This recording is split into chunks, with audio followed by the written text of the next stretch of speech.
Dishonored is an RPG, Corvo Atano.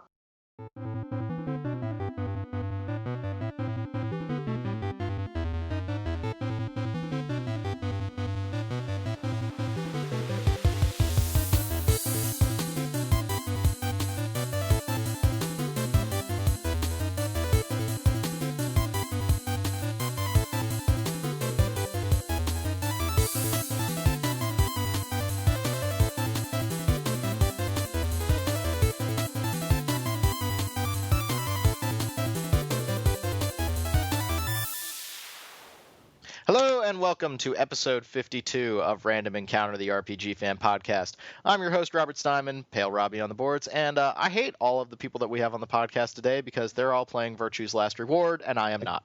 I'm not. Oh, okay, I don't hate you. Miserable and horrible. No, it's called I'm cheap, and I don't want to go out and buy a 3DS or a Vita for one game. Dude, there's lots of good 3DS games now. Yeah. Notice you didn't say there's lots of good Vita games out right now. Well, it's because they all came out in the last week. Yeah, all the good video games are coming out right now. Okay, all right. So the person that isn't playing Virtue's Last Reward is my buddy Steven. Yes, that is me. I am Tayless on the boards. I just realized I didn't introduce John second, so I will probably be fired and replaced by Derek on the next podcast. This is John McCarroll. I'm editor-in-chief, and I'm here to talk about Forza Horizon today. Is that an RPG like XCOM is an RPG? Well, your cars level up, so you can get new parts and you can upgrade. Oh, boy. Okay. And joining me today is the person who laughs because I got the last story. I haven't played it yet, but I did buy it. After all we talked about, too. My name's Derek. I'm Embryon on the boards, and I'm here to talk about pumpkin spice lattes from Starbucks today. I am not a fan. I'm not a fan. Well, you continue to disappoint me on every level. I love chai. And I typically like pumpkin spice coffee, but I don't know. It doesn't do it for me. I live in St. Louis. I like pumpkin spice Schlafly beer. That's pretty rad. Ooh. We got some games to talk about today, and then we also have something after the news section. Isn't that right, Steven? Yes, we have an interview with Phoenix Online Studios and about their upcoming game, Cognition, which is a point-and-click adventure game that is not like Telltale's games. It's like King's Quest, so I like it better already. Cool, so stay tuned for that after John's news section. But before we get there, so if you guys remember, if the listeners remember, we talked a lot about 999 way back when, and I said that I was absolutely in love with that game. I adored it. I believe I said it was much, much better than Heavy Rain, and I stand by that. And now is it officially a sequel, Virtue's Last Reward? Yes. It is officially a sequel. Yep. Now I want to play it even more. Okay, so talk, because I have something. So 1 year after 999, there's another Oh my God! I'm giving you like what happens in the first 3 minutes of the game, Rob. I said nothing. That wasn't me. Oh, who said that? No, I said don't spoil anything from 999. I'm literally playing it. Oh. God, Okay. Damn, John. I apologize, Rob. I apologize. No, I think it's fair to always assume it's Rob. Yeah, but... That is. I think it was a safe assumption. I was wrong for one time in 100. So it takes place a year after VLR, and you're a college student who's been kidnapped. What? A year after 999? Yeah. You said a year after VLR. Yes, a year after 999, you are a college student who has been kidnapped, and you're in another honorary game. Except this time, the only zero that you are aware of is this tiny little bunny AI, who has been jovially nicknamed Zero Junior. And he is the best character. I'm not quite as enamored with him as everyone else is. He's kind of funny, but so essentially you have, as it is the nonary game, there's 8 other folks for 9 altogether, and you have to play kind of this prisoner's dilemma style system where you're put in a room and you have to vote whether or not to ally or betray. If everyone allies, everyone gets 2 points. If one person allies and one person betrays, the person who betrays gets 3 points. The person who allies loses 2. And then if both parties betray, then no one gets any points. And tell us what happens if you lose all your points. If you lose all your points, you die. Just like in real life? You die for real? Yes, because much like 999, everyone can die. Choose Last Reward starring Colin Farrell. Go on. So, other than talking about the base concept of it, it's really tough to go into it without being spoilery because it's a visual novel. And as you well know, visual novels are all about the story, but it's this really interesting combination of science fiction and suspense. And unlike 999, the system where you go about and get all 24 endings, and when I say there's 24 endings, that's really kind of stretching it. There's really only 9, and there's a bunch of other bad endings and to be continueds. But you're able to jump around through this. The game shows it as a flowchart where you can go back and say, okay, I want to make this choice instead. And it actually becomes an integral part of the story as you kind of piece everything together.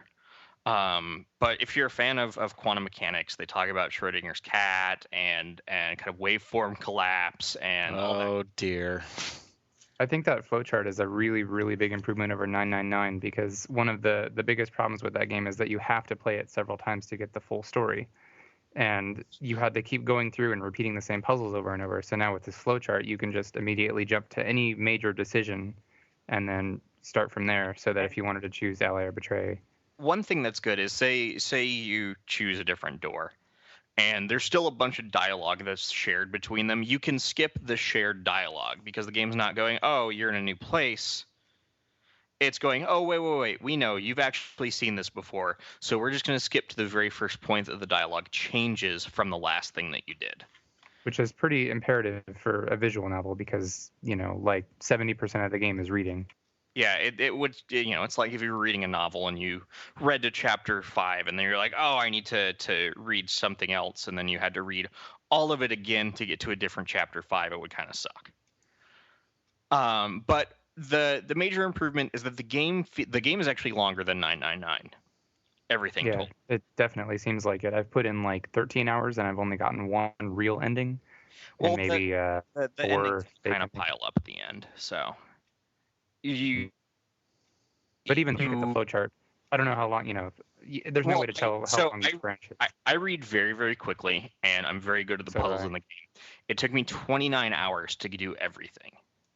And that's a lot for a visual novel. That's huge.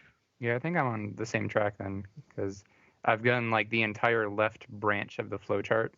So How is the story? Like 999, what was keeping me so interested was like all the mystique of the game, all the little plot threads that you pick up as you go down different story branches.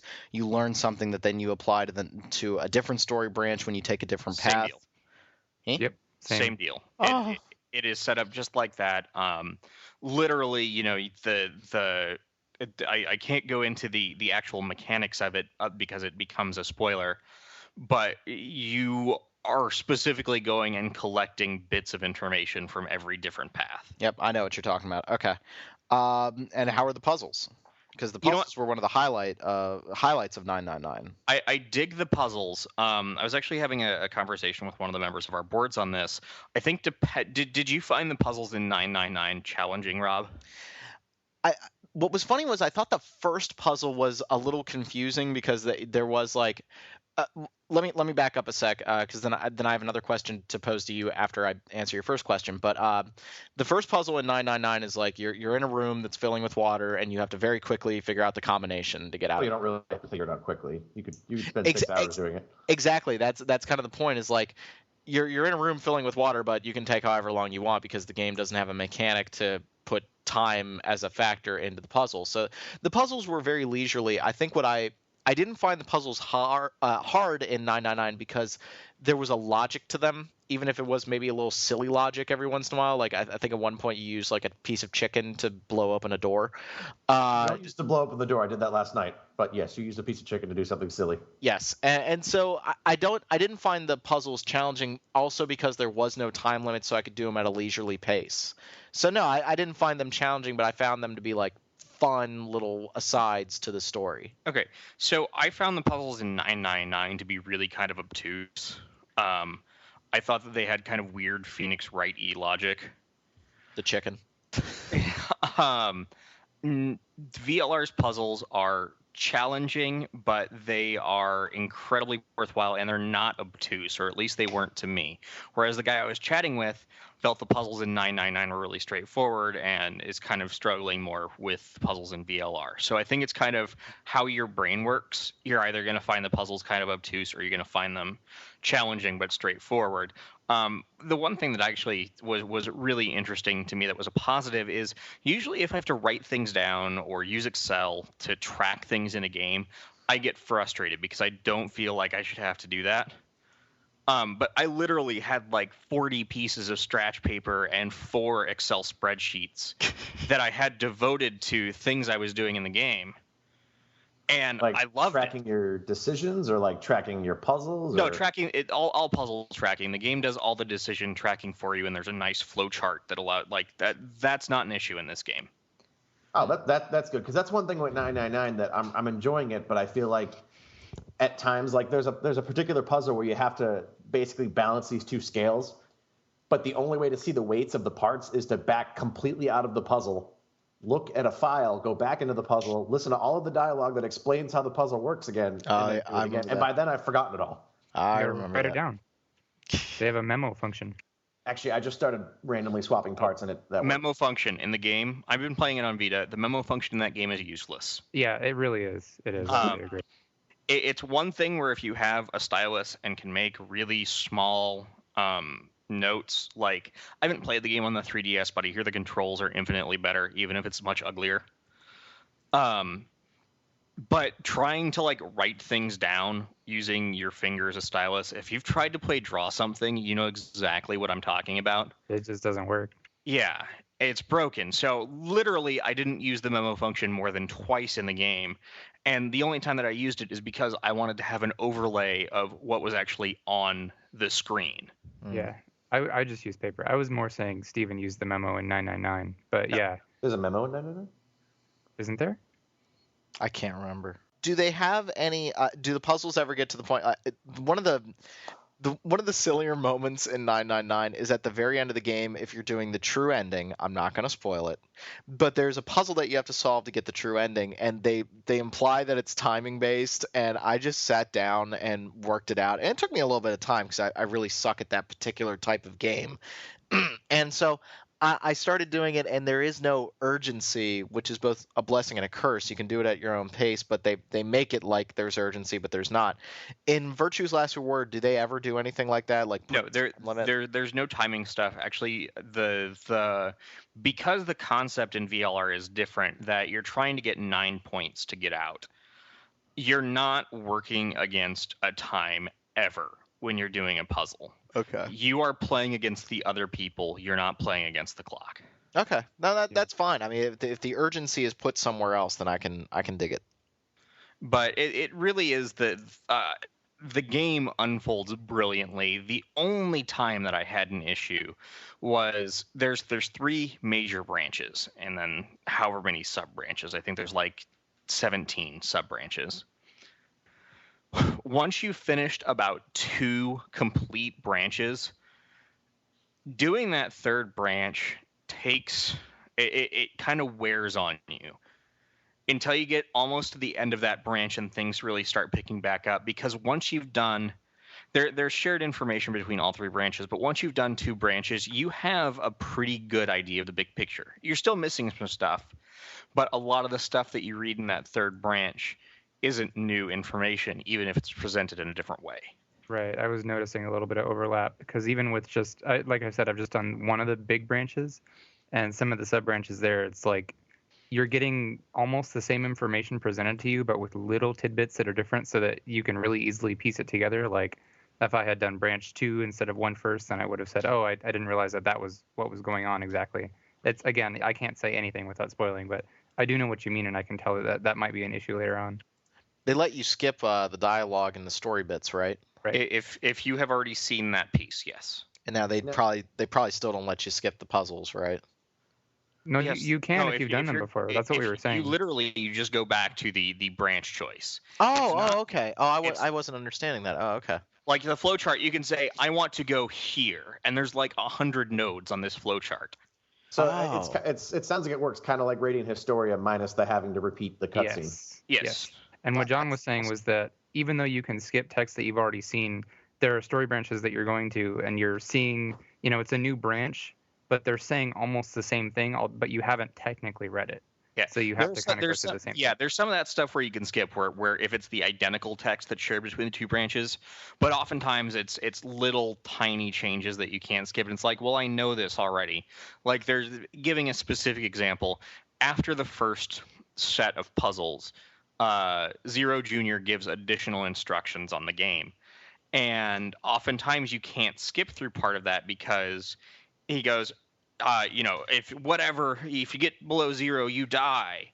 And because everyone's made different ally and betray decisions, it's different people that he describes, and it will probably be X, Y, or Z. And you can't skip past there because it's a different dialogue set. Because he's saying different something. Okay. Well, being able to go to the different nodes really helps. That was one thing with 999, like, in order to get that true ending, you kind of did have to look at a wiki to make sure that you learned the pieces of information. And actually, I kind of had that question regarding VLR and 999 because I'm playing 999 now, and I've basically been told that no matter what you do, you cannot possibly get the true ending. You cannot get the true ending on the first even playthrough. If you make those decisions, is it obtuse to figure out how to get the true ending? Because especially with games like this, I can't stand having to check a guide to be like, okay, well, I have to say this to that guy and this to that guy. It is a little bit like that in 999. VLR, you can get the true ending by doing everything, and you have to do everything to get some of the endings, especially the game over endings, are really unsatisfying. You'll be like, that's it, that's my ending. And some are like, oh, it's a little cool aside, but obviously that's not the way that things play out in the true ending.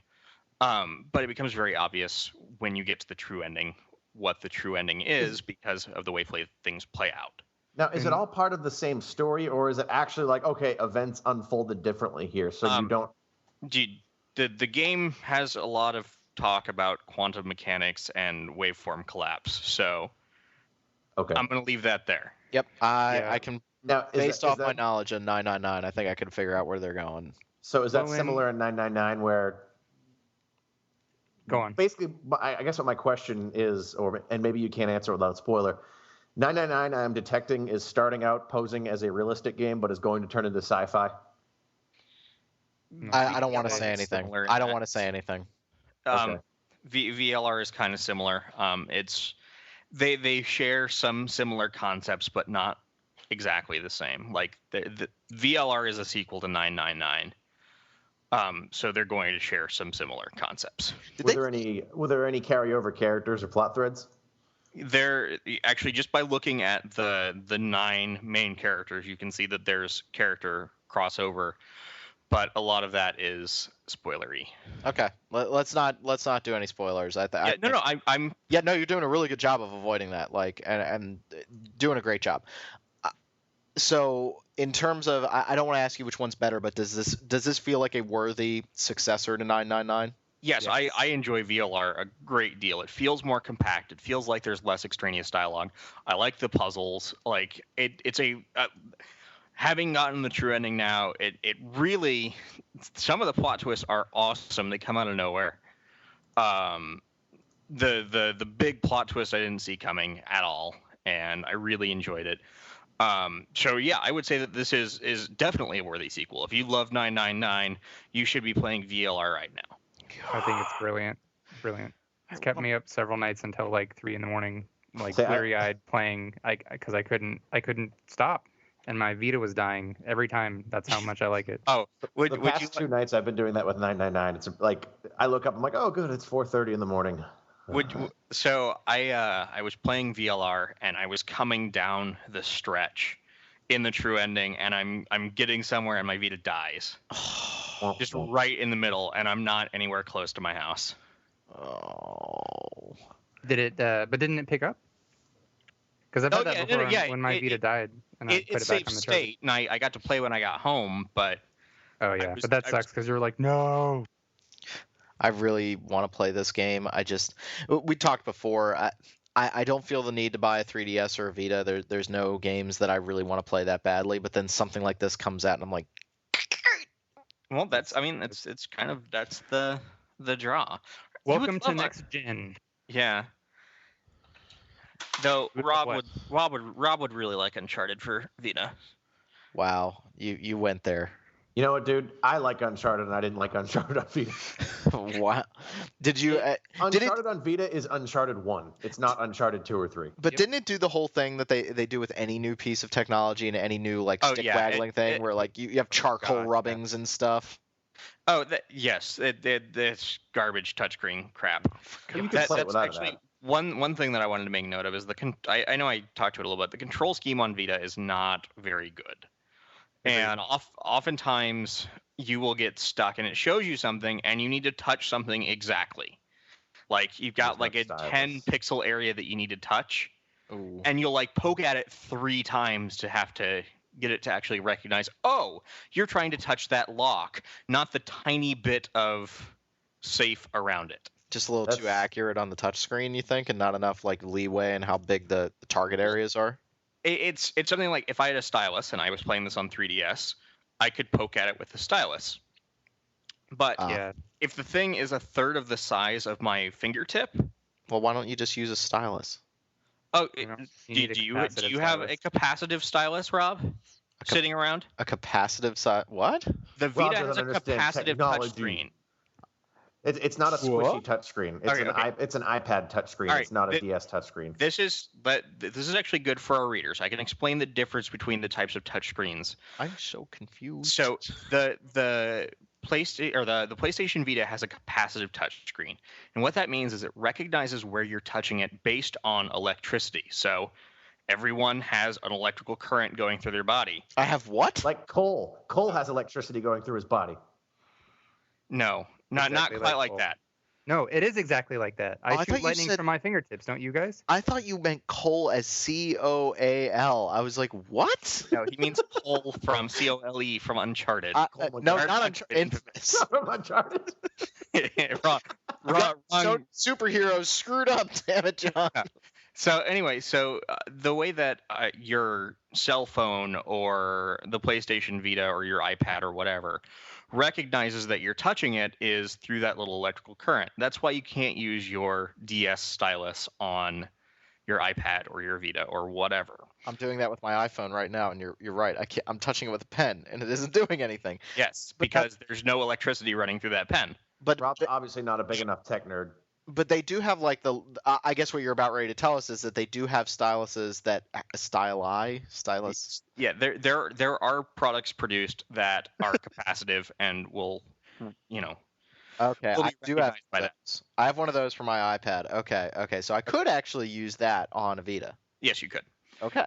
The 3DS and the DS use what's called a resistive touchscreen. Yeah. And what that is there's actually 2 membranes on your Vita screen. So that's why there's a little bit of give when you poke down on your DS's screen, yeah? Yeah. When those 2 membranes touch, there's an electrical current in your DS. They touch, it recognizes that those 2 currents now have made a circuit and says, oh, you're touching right there. Okay. Well, now I learned something. I feel like that entire last part of the conversation, you could remove the context and make it a really dirty conversation, and I'd laugh. Oh my god! Membrane. Wow, I hate everyone in this room right now. So yeah, VLR. If you are a fan of visual novels or RPGs or whatever, grab it. You don't have to have knowledge of 999 to play it, but it's better if you do. Cool. I think you should. You don't have to. You don't have to. The game is standalone, but a couple of the oh crap revelations really require you to have played 999. Okay. How long is 999 first playthrough generally? 4 or 5 hours maybe. You can get all the endings I think in about 20. Yeah, I think I kind of hammered my way through it when I played it through twice and I really wanted to get that final ending. I sat down and planned it out. Maybe about 15-20 hours if you want to get the full thing and you're going a little slow. Yeah. If now you pretty much need to walk through because there are some points where you have to they do that obnoxious dialogue thing where if you don't give the right dialogue answer, then you close yourself off from the true ending. Yes, You mean like, here is this bookmark. What would you like to do with it? there are actually no dialogue choices in VLR. It's all, well, there are, but they're you have to do all of them. Okay. So like where it's like, where do you want to go? Do you want to go to the lounge? Do you want to go to the quarters? Whatever. And after you go to the lounge, it says, do you want to go to the quarters or do you want to go to the... So you have to do all of them. You're not going to cut yourself off like you did in 999. Cool. Oh, a point that I wanted to mention really quick was that Steven, or somebody was asking about, I think Steven was saying, in 999, is there a way to, like, even if you take the true ending path, you can't actually see the true ending until you've seen the others? Yeah. Something like that happens in Virtue's Last Reward, where you'll get to, like, locks in the flowchart, where you can't proceed until you know something from another part of the story. And that's not exactly the same as what we were saying before. I don't know what I'm trying to say. But yeah, you can make choices that take you towards endings that you, quote unquote, shouldn't be getting yet, but you can't actually see them until you have the correct information. It's not that it's just cutting you off. It's that your character has to make some kind of decision with information that he doesn't have. Oh, okay. So... that makes sense. Like it's I'm trying to think of the least spoilery one. Well, there's one that's just like, do you know this code? Okay, yeah, stuff like that. If you don't know the code, you don't have it. Oh, you did the far left branch. That's right. Yeah. So yeah, it's like if there's information that you need to proceed and you don't have it, then the game is like to be continued, and you have to go and do other branches to get that information. Oh, okay. So it doesn't put you into a fail state, and because of the branching system, you can just go back and... Yes, exactly. Wow, So it actually really shows nice on the flowchart as a black question mark. Oh, that's And cool. when you go to the flowchart and you poke at it, it goes, like, what do you do for X, Y, Z? And then when you have the answer, it turns into a green question mark, and you can go back and do it. I like that. That sounds like they've really refined the gameplay aspect of it while still keeping the good story stuff from 999. Yeah. All right. Yeah. So we should It's play really it. good. Like, yes, final word. you should play it. Hopefully by the time this podcast is up, my review should be up because I'm planning to write it today. So Virtue's Last Reward, better than Heavy Rain. Okay, moving on. I don't think anybody's going to disagree with that. Press X to 10 Miyoji. To what? 10 Miyoji. It's one of the characters in the game. Yeah. Okay. I thought you said press X to like- do with the... I get the reference now. Okay. Yeah. I got really... Moving on. Rob is slow as usual. All right, Pandas. Oh, for God's sake. Really? I like Yeah. how Rob was like before. He's like, okay, so we have Pandaria to talk about. Yeah, but now I'm character Rob, and so like I hate pandas. I mean, I like red pandas. What are you, Colbert? I just... You have like a real you and a character you? Yep. Yeah, a little bit. No, I mean, okay. I am not a World of Warcraft character. I am not a World of Warcraft player. I understand that pandas are part of the lore of World of Warcraft, so I get it. But really, it's Kung Fu Panda. Like, Kind of. It is. Did he hit another 3 home runs? What? Anyone? Anyone? No. One of the guys on the San Francisco Giants is nicknamed Kung Fu Panda. Oh, okay. Because he's round. Dude, I'm a Pittsburgh fan. Baseball does not exist. Like, it's just... Hey, they were good for a while, and then Yeah, and Pittsburgh gave a collective, we care? No. But so honestly, I leveled my panda up to like 5, and then I was like, I'm just gonna play my rogue because I have my gnome rogue that I have I think 132 days played on. God. Hang on, I gotta get out my 999 calculator for that.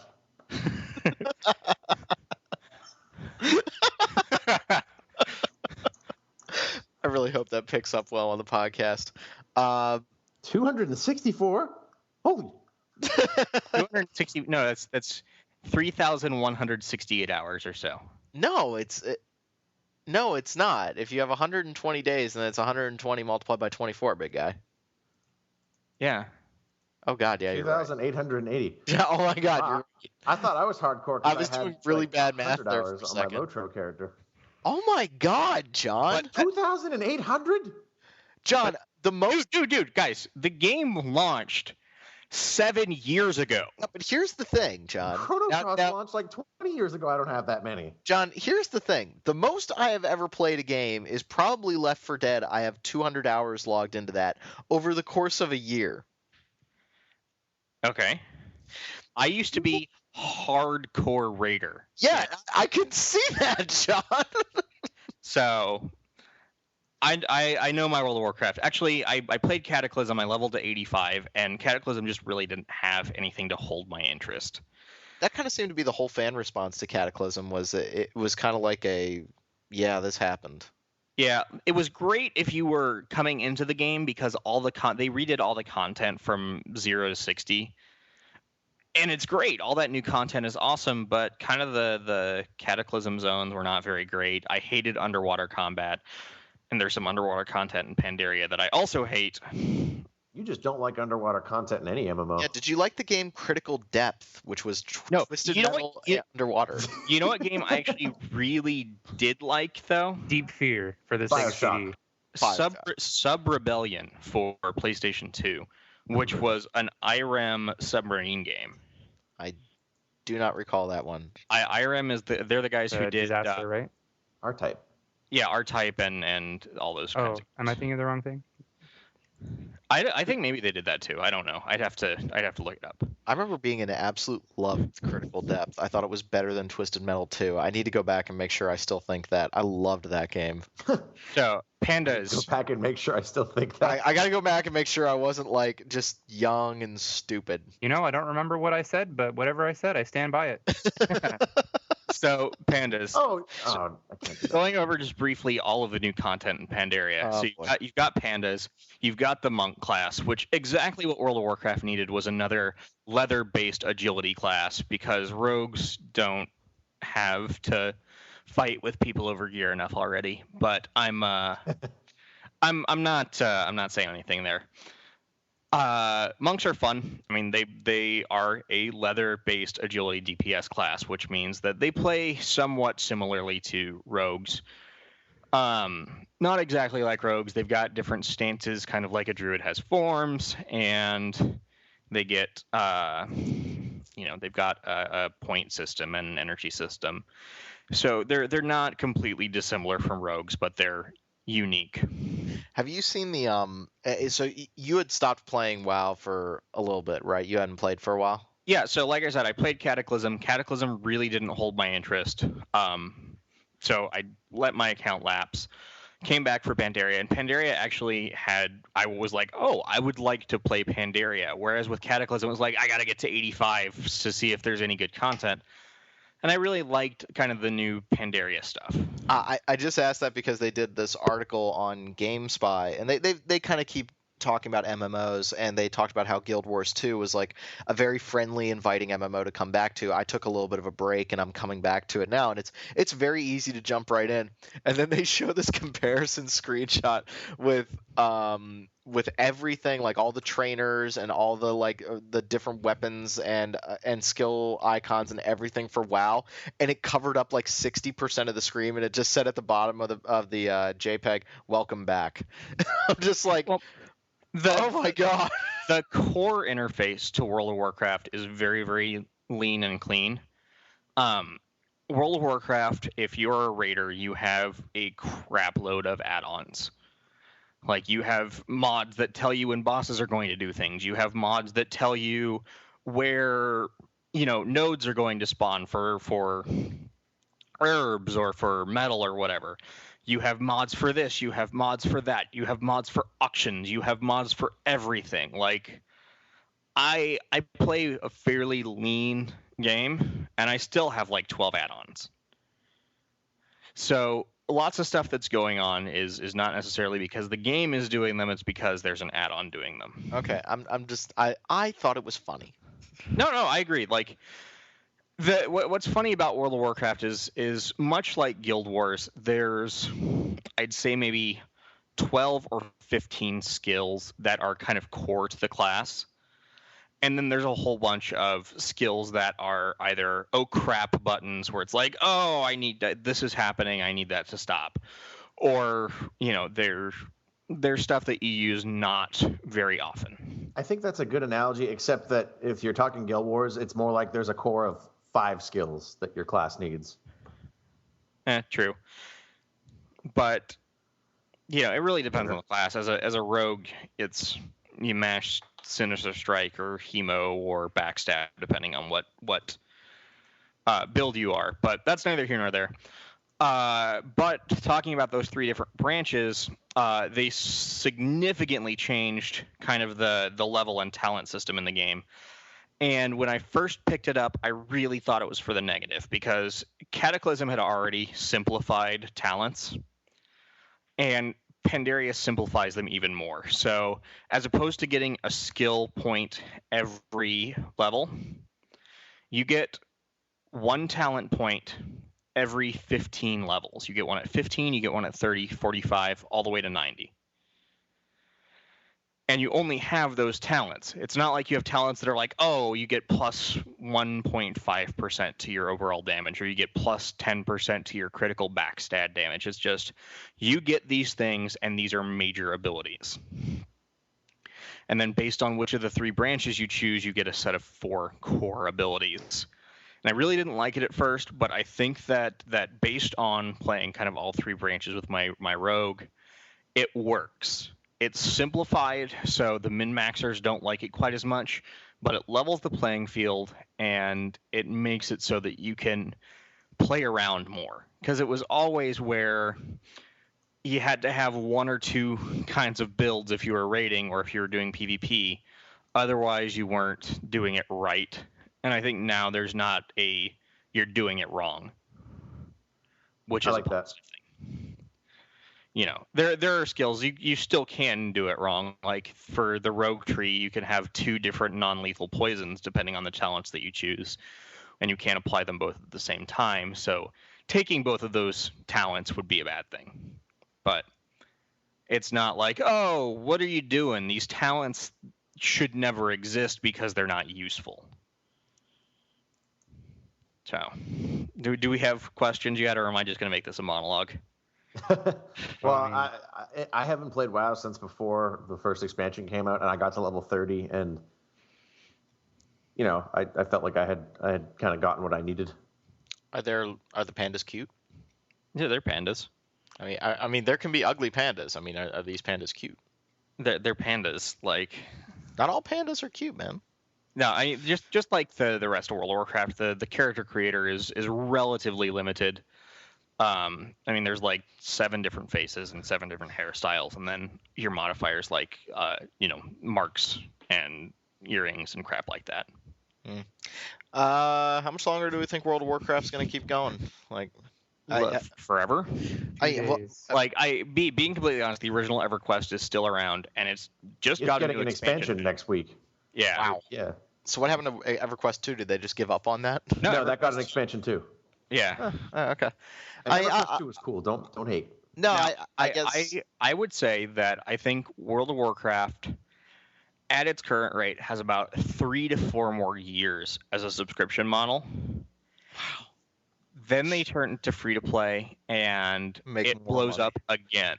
Yeah. God, I can't even that will be a 10-year subscription model that they had. Yeah. Good. I think that it's almost I'm trying to figure out how to word this argument, but there's been a huge backlash on Blizzard over Diablo 3, of course, and StarCraft 2. Like there was a Kotaku article talking about whether or not StarCraft is competitive anymore. And it's almost like Blizzard wants to do WoW again, and they keep trying to make something that people are going to play for years and years and years. I just don't know. Like I love Diablo 3, don't get me wrong, but I haven't played it in 2 months now. I haven't even turned it on. Like I don't know if they're ever going to make another. Maybe Titan will do it, but I don't know if they're ever going to do something that hits this many people this hard and this fast. I don't know. Like that is wow. Well, you never know. I mean, I think I think they've just got to step outside the box. You know, the original StarCraft stepped outside the box. Which actually, if you are if you're a fan of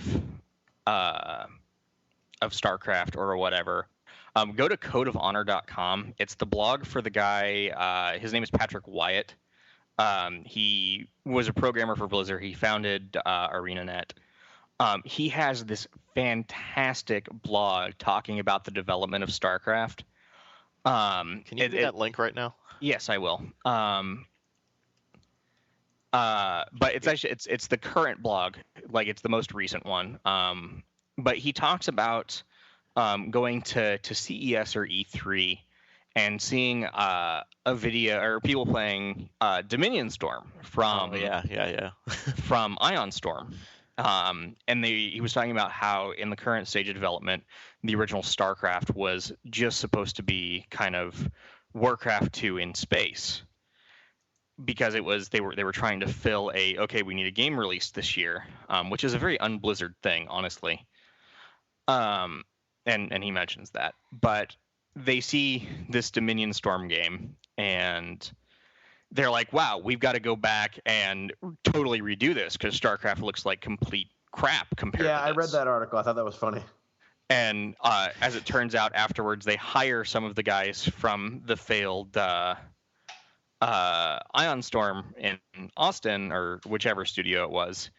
And it turns out that the Dominion Storm that they saw was actually pre-rendered video, not an actual game. It's like the Killzone 2 controversy, pre-Killzone 2.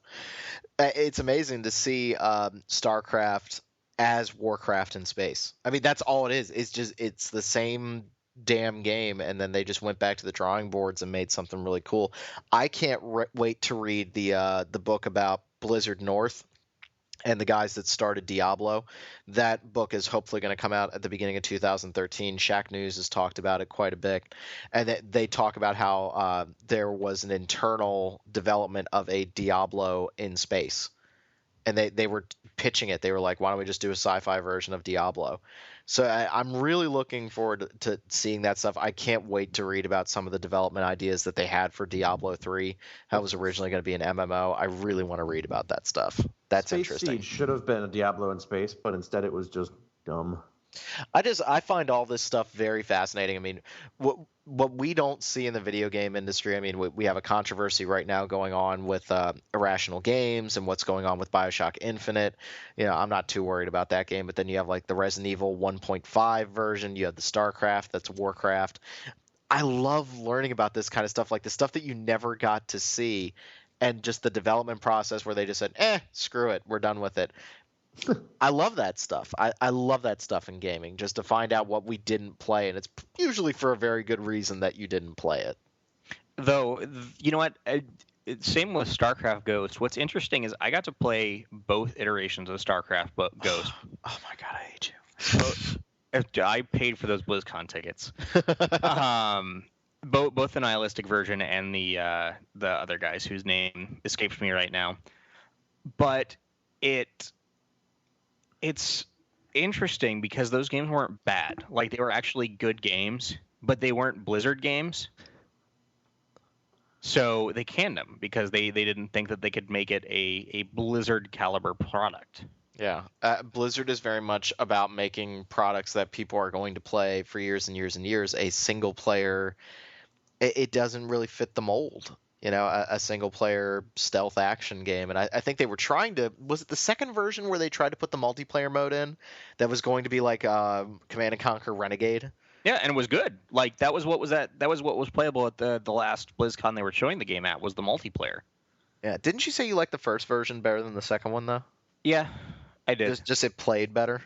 Well, it was the first version was, interesting enough coming from me, it was more stealthy. Uh-huh. And the second one was more action-y. Huh. God, that game, man. Did you ever get to play Warcraft Adventures? No. That game, no, dude. If you watch the playthrough of that game, like, that game had really cool looking art. Like, it wasn't a Blizzard game, but it was still pretty cool. I love watching the videos for the Resident Evil 4 Hookman demo. I love watching that. Like, what would that game have been? This Dude, is so cool. Warcraft Adventures got canceled when I was 14. Like, I couldn't have played it. Oh, no, before it was 13. It was canceled in May, so I hadn't even turned 14 yet. So, getting back to Pandas, Miss of Pandaria is more WoW, and it's apparently pretty good. It's more WoW, and it's better than, I obviously didn't get to go into great detail here. But it's more WoW, and it's more streamlined. I like it better than I liked Cataclysm. It's nice to kind of come back and have the more classical World of Warcraft experience. I haven't had a chance to do any of the raids yet. The dungeons are fairly standard dungeons. I haven't seen anything really cool yet, but I want to get into raiding. There's new battlegrounds. There's new PvP stuff. It's more. And it's more, and it's actually, it keeps you engaged, which is more than I could say for Cataclysm. Isn't it like it doesn't take hardly any time to level up a character anymore? Like So one thing that's interesting is if you want to play a monk, monks start at level 1, but they get like insane experience bonuses. Okay. So if you just want to be I want to be a monk. Okay, level up really fast. And you can. Actually, one of my friends got to 90 on a brand new monk before I got to 90 on my rogue who started at 85. How many hours do you think it would take to get to 90? It took me from 80, starting at a level 85 character, I think it took me about 25 hours to get to 90. Starting as a level 1 monk, probably 40 or 50. Okay, because I hit about 45 hours on Guild Wars 2 so far, and I'm level like 45, 46, just because I'm taking that at a very leisurely pace. They kind of said at ArenaNet that they wanted like an hour per level, so I seem to be right in that. Cool. Okay, news. Throw more dots. I don't get it. I get it. It's from an old World of Warcraft video. It was a funny video, though. Throw more dots. Yes, he has many dots. News. All right. Penny Arcade on the Rain Slick Precipence of Darkness 3 is now on iOS, Android, and the Mac. Put Virtue's Last Reward on those, please. Also, somebody buy the rights to Shadow Hearts and make it on something. I don't care what. Get that Shadowrun Kickstarter organized a little bit. I want more. Okay. Anything else we want to yell? Penny Arcade. More mobile stuff. Chaos Rings came out for Android. That's the pretty good game. Yeah, that's the MediaVision developed RPG that came out on iOS actually like 2 years ago. I enjoy that game. I think it's good. Really cool collector's edition is the Divinity Anthology Collector's Edition, which has Divine Divinity Beyond Divinity and Divinity 2, along with posters and art books and all that kind of fun stuff. It's actually very limited. Let's see if it's even still in stock. Am I the only one that actually did buy the Ni no Kuni Wrath of the White Witch Collector's Edition? I did. I bought it. I didn't. Okay. Why? I only like good JRPGs, so I'm not going to buy it. Ooh. What? Burn. Dude, I played that at are E3. you? That game is so generic. You hate awesome. You know that? No, I hate generic, and that game is like, You know oh, what? hi, I am a whimsical Studio Ghibli film, which, I mean, I like their movies. They're great. But, I mean, that game is like, here is a turn-based combat system. It is slightly different. Also, here is some music by that awesome guy. I mean, it looks awesome. I'm sure it won't be bad. It's just I'm a little wounded right now. Well, you got to remember, apologize. Steven hates anything that's cel-shaded. Dragon Quest. I have 100 hours on Borderlands 2 and like 200 on Borderlands 1. Yeah, well, that's because you're crazy. All right, more news. Hey Rob, can you like cover your ears for a second? Oh God. Dark Souls PC DLC came to the consoles. Okay, done. What happened? I got somebody dropped me from the call for a second, and now I'm back. What happened? Zelda. Nothing. Or like Zelda. I will destroy you. How much is? No, in all seriousness, how much is it? $15. Ooh. It's a lot of content.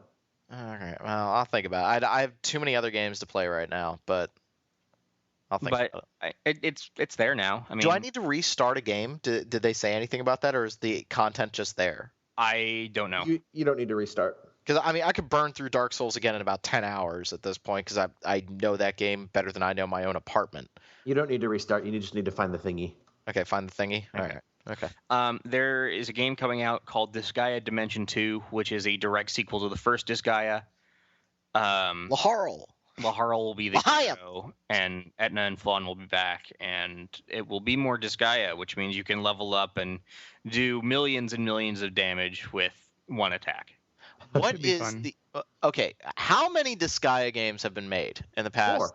4. Well, Four. there's also been Disgaea Universe, and then there's been several quasi spin-offs, like you have Phantom Brave and Makai Kingdom and Soul Eater, or not Soul Eater, Soul Nomad. Okay, so there's a lot. Okay. Hey, the pretty game was cool too.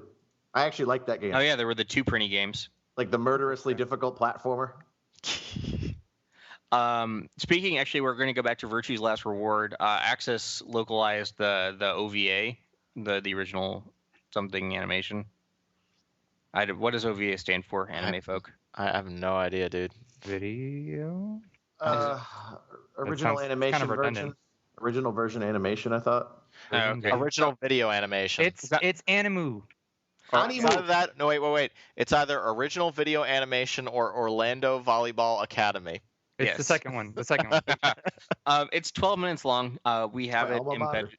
We have it embedded in our news story. So if you want to listen to that or watch that, check it out. It's on RPG Fan.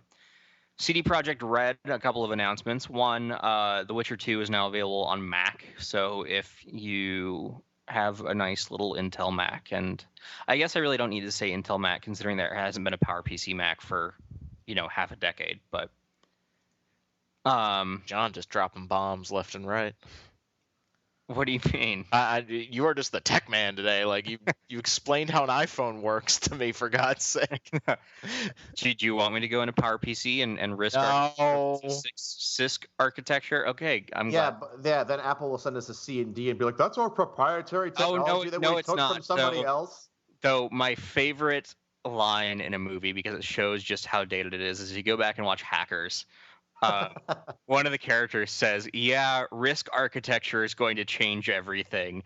And I laugh my ass off every time I hear it. I just remember watching Hackers over and over again to try to catch a glimpse of Angelina Jolie's boobs. I just remember watching Hackers recently and being like, oh my god, it's Jordan Chase from Dexter Season 5. Yes, it is. Wow, we all pay attention to very different things. Hack the planet! Hack the planet. Yeah. Hack the planet.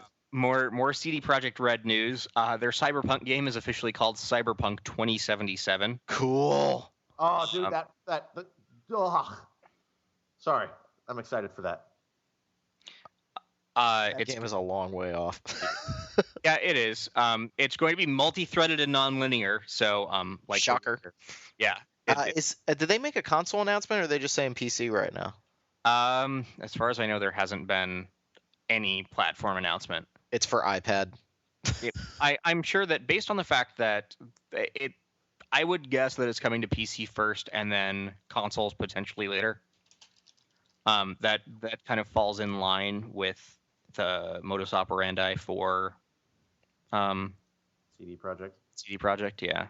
So we're gonna get it for the PlayStation 4 and Durango. If you guys watch the intro video to like when they announce it, Mike Pondsmith, the guy that invented Cyberpunk, has the most entrancing voice. It's like listening to Morgan Freeman talk about tabletop games. Ever since watch the video. Ever since I was a little boy. You see, I was walking in Los Angeles. All right. And then you will be hooked. I'm excited. I want to know more. I want him to narrate the game. UFO Interactive announced that they're bringing El Menage Original to the PSP in North America. The hell is that? They really didn't announce it. Someone found it on their website. Oops. No, it's an official entry. Like, super weird. yeah, El Menage is a hardcore dungeon crawler. The PSP is a relatively dead platform. literally it's had like 5 games this year, and they've all been RPGs. But it just came out of nowhere. Based on the information on their website, it's going to be PlayStation Network only. But yeah, if you like dungeon crawlers from Japan, wizardry style stuff, it's coming. It'd be okay. I wonder if we haven't heard anything about Class of Heroes 2 in a long time, have we? No, I haven't had a single thing come in for Monkey Paw since E3. I think there were a couple of screenshots that sneaked out like a month or two ago of English dialogue, but I mean, it was like nothing. I remember, didn't Victor Ireland post them in a thread on NeoGAF about some other game? And he was like, well, speaking of games, here's some screenshots from my game. I don't know. Oh, When you said monkey paw, all I thought about was Treehouse of Horror and wishing for world peace. No, honey, that was a very selfish thing you just did. I'm on my last bit of news, which is Project Eternity. Their Kickstarter wrapped up, and they made $4 million. $70 billion. I cannot believe they made that much money. Like I'm actually super excited to see Obsidian. See Obsidian. They also released a screenshot of it. The screenshot looks gorgeous for a 2D game. It's gorgeous. It's a screenshot. It won't be janky, we promise. So we'll see what's going to happen. We had an interview with Chris from Obsidian, who's going to be the writer on it. So you can read that under our features section on RPG Fan. And I'm excited. It's not going to be out for a long time. It's funny because I look at the 3 Kickstarters that I've donated to, which is Project Eternity, Shadowrun, and Star Citizen, and it's like I was thinking about that one. It's like I'm not going to get any of these games anytime soon. Yeah. So if that's the end of your news, yeah, I have a discussion idea. Okay. And it's a way for me to get XCOM into the podcast. Dude, if you are going to suggest we need to talk about what constitutes an RPG, I'm just going to hang up the call right now. I'm not going to do that. But here's what I was thinking. Because I was thinking we should discuss the the character development of my XCOM soldiers that are named after my friends in high school. So a little bit more information came out about Dragon Age Inquisition. They showed like screenshots and stuff. And so as I'm playing XCOM, you know what I realized? I would really, really like it. I would love it if the next Dragon Age was turn-based, because I already play that game like a turn-based RPG to begin with, because I pause every second to just like rearrange my characters and whatnot. Well, one thing that's interesting, and I don't know, I seriously, this is a question I don't have the answer to. Did Dragon Age 1, I know Dragon Age 2 didn't have a system where you could set it up like Baldur's Gate, not Dark Alliance, Baldur's Gate and Baldur's Gate 2 had this where literally just every time an action would come up, the game would pause. Yeah, two didn't really have that, if I recall. One didn't have it. I mean, you would sit there and like watch your mage cast an ice spell, and then as soon as I saw that he was going back to a regular attack in the window, I would pause with the space bar. Yeah, but I thought on the PC version you could have like there was an option to say pause when this happens. Really? Is there? I don't know. I can't remember. I didn't really care for the first one as much. But I think that I can agree with you in some sense, but I think that the concept of, okay, I need to make this pure turn-based is they would have to change the system at least a little bit, because in Baldur's Gate, I really didn't think the okay, we're going to pause this every time an action comes up. It doesn't work if it's pausing every 3 seconds, or it doesn't work if it's pausing every couple of seconds. XCOM works because it's your turn, and then it's the alien's turn. I know. And then it's your turn. Yeah. I think what really ticked me off about Dragon Age 1, and then in a different way in Dragon Age 2, was just the utter chaos of battle. And it was especially in Dragon Age 2 where like enemies would just spawn on top of you. I love it when they just dropped ropes down and I was in the middle of like an open field and I'm like, what? How did they just show up? Like, okay, whatever. And so what I love about Dragon Your Age, party has been waylaid and must defend itself. yeah, like I You love. must gather your party before venturing forth. You must gather your party before venturing forth.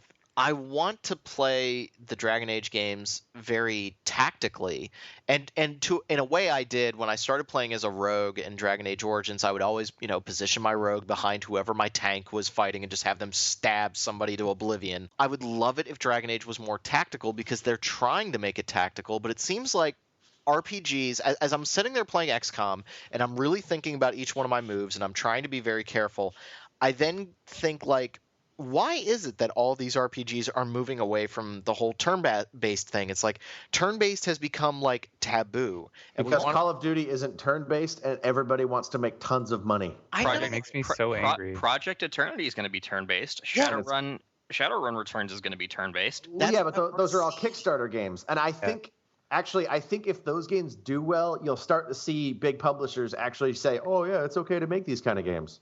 That's what I want to see. Like, I'm playing XCOM, and I want Dragon Age to play like this, where you can still have it be murderously hard and very in-depth and, like, almost terrifying in a way. Like, there's that one room in the Mage's Tower in Origins where you're fighting skeletons, and then a door flings open and a mage comes in, and if you don't go after that mage in, like, 3 seconds, he just fireballs your whole party.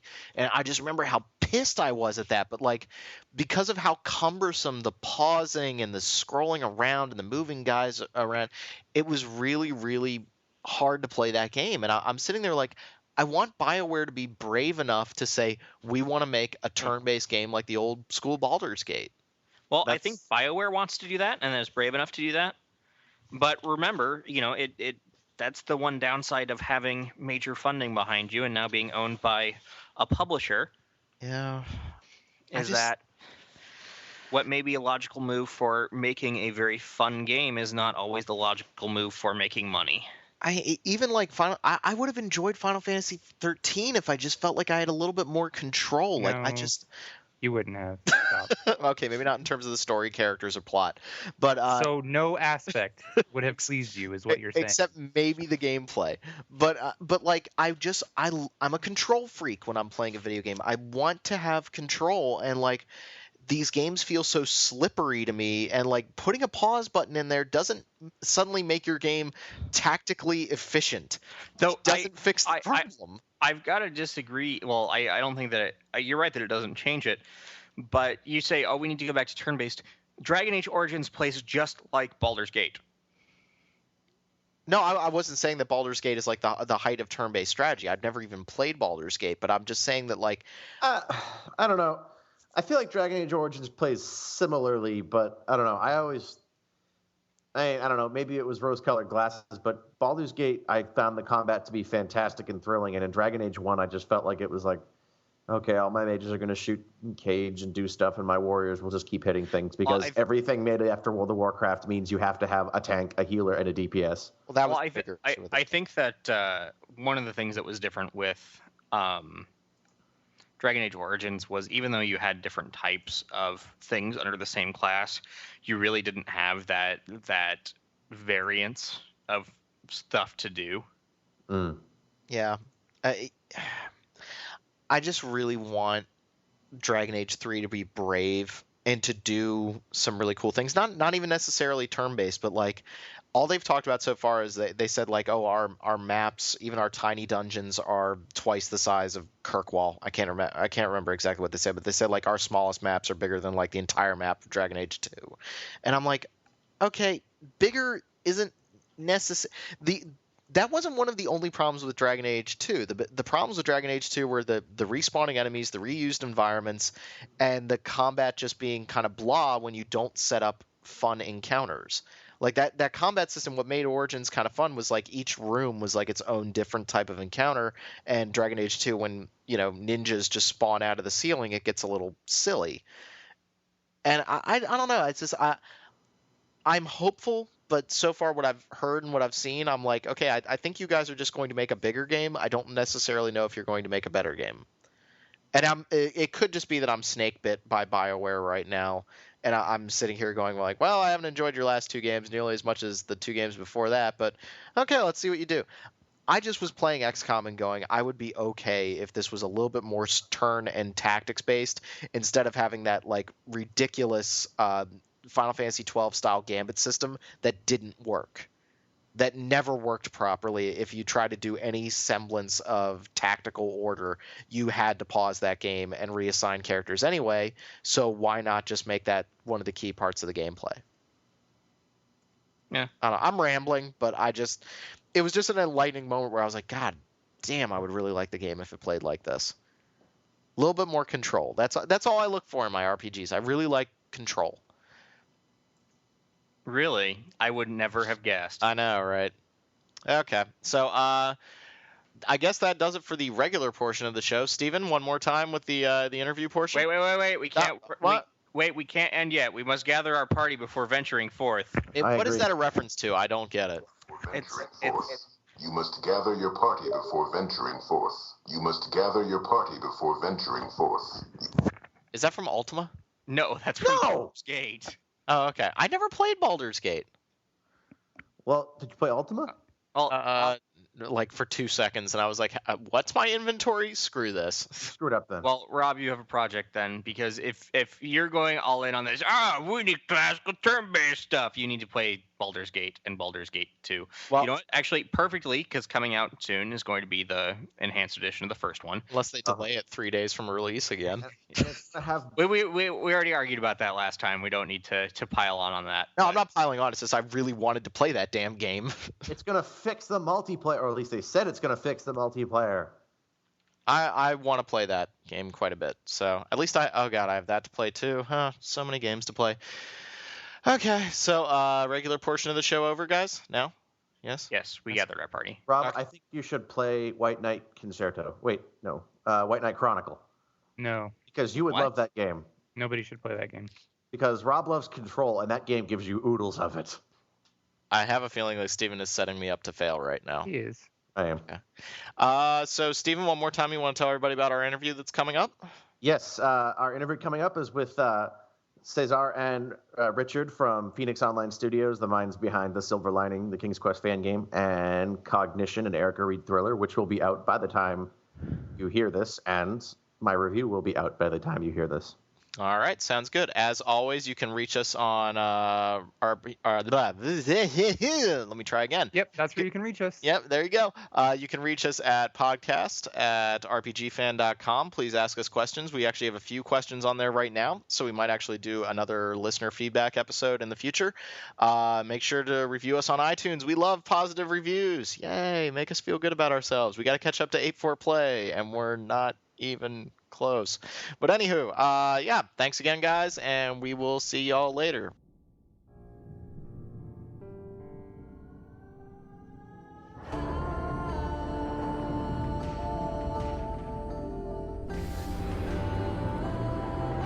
Welcome, everybody, to an RPG fan interview. I'm here today with our normal host, but today I am the boss, Rob Steinman. He's in charge. Yes, I am Charles in charge, though. Wow, that was horrible. All right, I'm Stephen Meyering, and I'm here today with two gentlemen from Phoenix Online Studios who are noted for The Silver Lining, which was the King's Quest fan game that had a very arduous path to release, and at this point, it has a non-commercial license. So it's an official game at this point. They're on episode 4 of that, but we're here to talk today about their first commercial release, Cognition, an Erica Reed thriller. So if you gentlemen would like to introduce yourselves and talk a little bit about how you're involved with the project. Hi, I'm Cesar Vitar. Thank you guys for having us here. I'm the designer and producer of the game, or one of the designers of the game. And then we have Richard Flores here. I'm Richard Flores. I'm the technical art director on the project, so I basically manage the entire art team, and my responsibility is to bridge the gap between all the artists and the programmers so that we can take all the beautiful artwork that they do and actually mesh it all into an actual coherent game. That's my task on the project. Okay, fantastic. Now, actually, that makes me think of I have a list, like I said before the show, I have a list of questions, but I also, I want to have it as a little more of an open discussion, too, since the game is so close to release, and I'm sure you guys have done several interviews at this point anyway. So now I know you guys are all in different places, right? You're not going to an office. You guys actually are corresponding, I'm guessing, via Skype and that sort of thing. So can you talk a little bit about, how it was different from TSL, which was, it was a free project, whereas this is an actual commercial release. Have you felt like, there's a little more pressure, or, how have things been different developing Cognition versus Silver Lining? I would have to say the biggest difference there's been is that this being an actual commercial project and our ability to pay our staff a living wage so that they could actually focus 100% on this project is what's made the big difference. With the Silver Lining, it was always a hobby project for the majority of them. I mean, me and Cez were working more full-time on it because we wanted to try to turn this into a real company. But the rest of the staff was always the few hours they had when they got home from the office, several days a week, they were able to put in like 3-4 hours. And so that's the big difference is we're able to do a lot more in a much shorter amount of time because we can all meet up at 1 p.m. Eastern, do a daily scrum with the whole team, know what everybody's doing, and then everybody can go off and do their thing. And we don't have to wait around for weeks upon weeks for things to get delivered by people who just don't have much time to commit to a project. Mm. And as a producer, that is a dream come true, especially coming from what Rich was saying with the Silver Lining, just trying to deal with the time that we had whenever we had it, and try to get whatever we could out of people from here that we have. We started to organize everything, and like he said, we do meetings every day at 1 p.m. Pacific, Eastern time, which is my 10 a.m. over here in California. So that kicks in the day, just to work through, and we work long hours and we work weird hours too, because I guess that's the evil of not having an office. The life of the artist. You work at your place, and then you're like 2 steps from work all the time. You can never get away from it. Even when you have some downtime, you're like, well, I could just go do this and that, and then 15 minutes turns into an hour, and an hour turns into 6 hours, and then you just can't escape it. It's a lot easier to define the line between work and home when you don't actually work from home. Yeah, I can appreciate that. I kind of feel the same way whenever I'm doing things for the website for RPG Fan. Is like, oh, well, I'm sitting at my desk anyway. I could sit and relax, or well, I could do something productive, and then it turns out 5 hours later you've done plenty of productive things and not relaxed at all. So or the other way around. Yeah, you've done nothing for 5 hours and you feel bad about it. You spend your day playing video games. That happens on occasion, but hey, it's a balance. Finding that balance is part of the job. I think that's why I don't play that many adventure games on the PC anymore, just because whenever I sit to play anything on the PC, my Skype just keeps going off and off and off, and I'm like, okay. Okay, maybe this was a bad idea. Yeah. So, having, I mentioned a lot in my written preview, which is live now, and by the time this goes up, it'll have been probably bumped off the front page. But, I've played a lot of adventure games, and recently, you've had Telltale having huge success with The Walking Dead, and to a lesser extent, Back to the Future, and I guess Jurassic Park came out. I didn't even play it, but, they've sort of been popularizing a different style of adventure game from the old Sierra classics that I personally see you guys' projects modeled more after. Was there any, when you guys were designing Cognition, did you say, we want to have more of a focus on maybe gameplay or narrative, or, how did you, when you were, conceiving of the project, what were some of the goals you had in mind for Cognition, in terms of like the meta adventure game? Because, you have that style of, oh, here's a LucasArts game with lots of narrative and lots of dialogue. At least this is how I look at it. And then you have the Sierra game where you have maybe not necessarily obtuse puzzles, but much more complex puzzles and a lot more variables going in at any one point for you to deal with. You have Telltale on the one hand where it's a little simpler to figure out how to make your way through, and it's very cinematic. That sort of thing. What can you guys tell me in regards to Cognition on that? When I design a game, I like to design a game that I want to play, and we're all obviously in Phoenix Online where we, whereas Telltale is more keen to the LucasArts side of things because they used to work at LucasArts. We're all fans of Sierra, so that's how we came together, and and that's what we like. We grew up playing the Space Quest and King's Quest and Police Quest and Gabriel Knight, and so that's what I personally like. Although I do understand that some of those games were really frustrating at the time, and I don't think that I would have the patience today to play one of those games. But I like I like the exploration of them. I like to be able to have that freedom to go wherever you go. These days, even in action games or RPGs, I like the games where you have the freedom to choose your levels. That's why I guess that's why I love Mega Man, because you get like 8 levels right from the beginning, and you choose which one you want to go, as opposed to go into a straight path. So there's a little bit of that in which we want to offer the exploration, but I also wanted to make sure that on the difficulty, the learning curve just goes up, and so towards the beginning of Cognition, things are very logical, very simple. As you get towards the end of the episode, things continue to be logical, because I wanted to make sure that there's always logic behind every puzzle that you solve. But then it starts to become a little bit more difficult. But there's always a sense of exploring. That was one of the things that was really important to me, and especially in adventure games. For me personally too, having played the game up to this point, I think I'm about at the midpoint. I definitely got that vibe where, in the introduction, it's like you find a hammer and a pair of wire cutters, and the only things you find to interact with are a thing that needs to be hammered and a set of wires. So you go, well, it's not like, an old Sierra game where it's like, well, I had to find the bird to unlock the door across town, to get the fish hook to find a piece of cheese.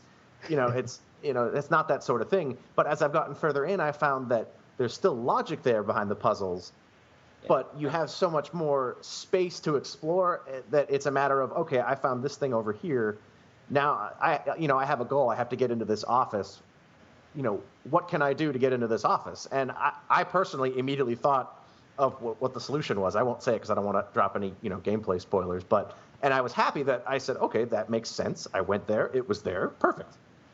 So it is definitely one of those things where, because Cognition is more of a realistic adventure game, there are limitations into what you can mix together to find a solution. And this was, you could also see it in the old Sierra games between like King's Quest and Space Quest, and then you go to a game like Gabriel Knight, for example, or Police Quest, where those are more grounded. So the notion of intermixing different weird objects together doesn't quite fit in that setting quite as well.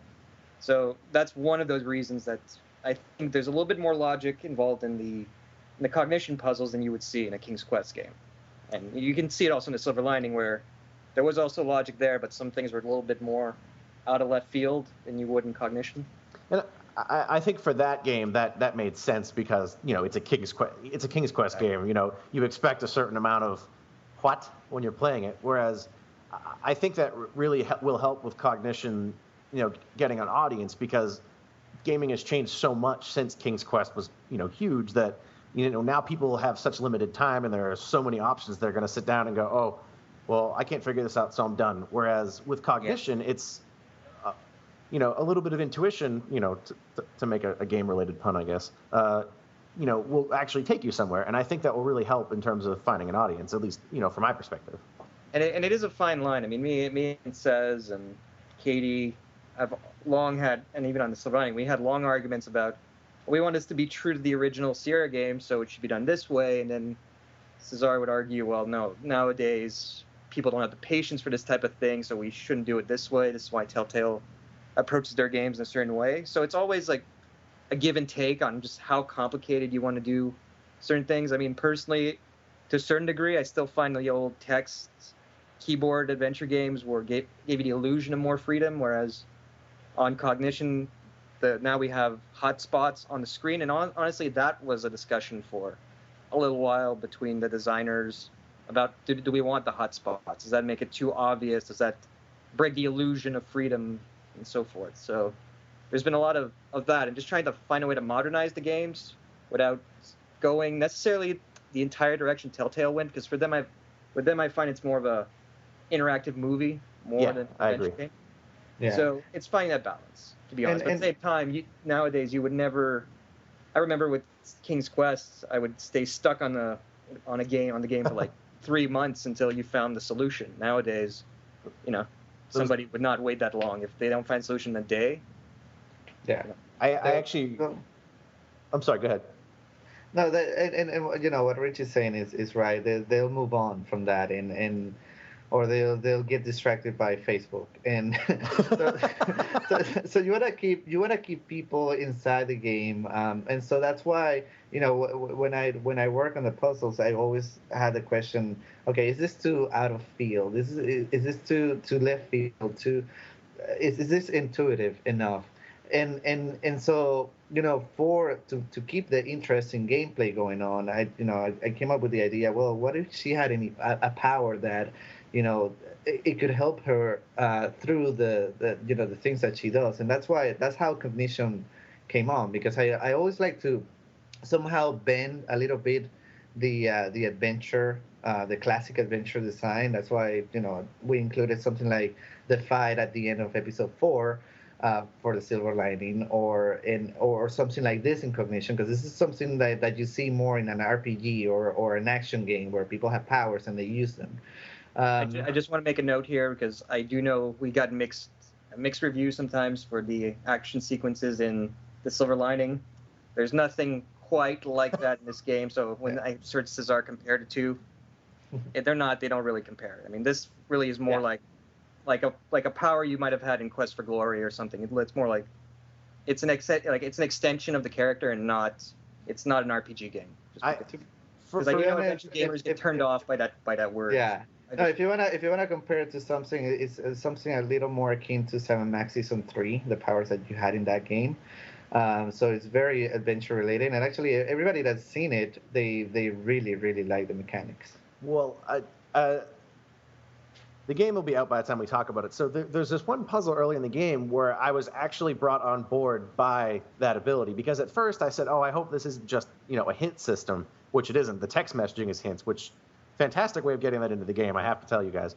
But the cognition, when you are springing the very first trap in the game, and you actually have to make use of logic. Like, I'm a police, or I'm an FBI agent, so I have a guy who is going to be good at disarming these things. So I by sending him, I don't want to spoil it, but the way the power was used there was, it made sense and it was quick, but it still required you to figure out the solution. It wasn't a question of, you've used your cognition power, here is the solution. It was, you have to use this with a little bit of thinking, and how did it work out? And when I solved that, in all honesty, it was. I'm gonna lavish a little bit of praise here. It was more satisfying solving that puzzle for me than it has been in an adventure game in a long time, probably since the Zodiac puzzle in episode 2 of TSL. But I digress. that puzzle had me ripping my hair out. Conversely, thank you for not including a fight sequence in Cognition. I love you guys, but I was not a fan of the fight in episode 4. But I appreciated that you guys were trying to change it up a little bit at least. I mean, and that was what we were trying to do there. Just kind of try things out, see what works, see what doesn't. We had the benefit; it was a free game, so I think there was a little bit more forgiveness from people for that kind of stuff. But also, the Silver Lining did prove to us one interesting thing: is when there's that argument of the game has to be easy enough to get through. On the Silver Lining, we got a lot of of kickback from the audience going, these games are too easy. Like the first episode, they didn't have that many puzzles, but even the second one, they're like, this is not challenging enough. We want a challenge. So that's also been one of those things that we've had to find, to discover the fine line between too easy and too hard, because apparently that's what people are missing nowadays in certain games, is the actual challenge of finishing it.